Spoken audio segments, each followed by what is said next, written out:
আসসালামু আলাইকুম রহমতুল্লাহি বারকাতু। সবাই কেমন আছেন? আশা করি সবাই ভালো আছেন। আমি একজন সৌদি আরব প্রবাসী, তাই কথা বলতে চাইছিল, অনেক দিন পড়াইলাম। বলতে চাইছিলাম হলো, কাজ করলে কাজ দেখা যায় কম বেশি হয়, কিন্তু টাকা চাইলে যা কন্ট্রাক্টরের মুখের বিলি চাওয়া যায় না, এই হলো ঝামেলা। বাড়ির থেকে আসার পর একজনের কাজ করছিলাম, তাই 2,000 টাকার মতন কাজ করছি।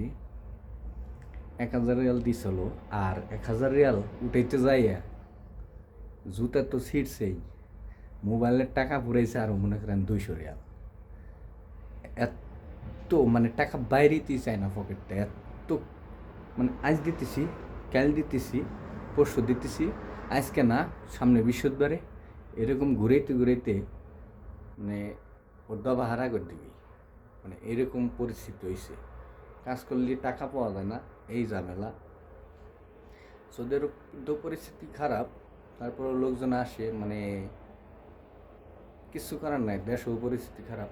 এই দেশেও যারা আছে মোটামুটি আলহামদুলিল্লাহ ভালোই আছে, আর বেশিরভাগ কন্ট্রাক্টররা মানে টাকা দিতেছে না কাজ করা, এই হলো ঝামেলা।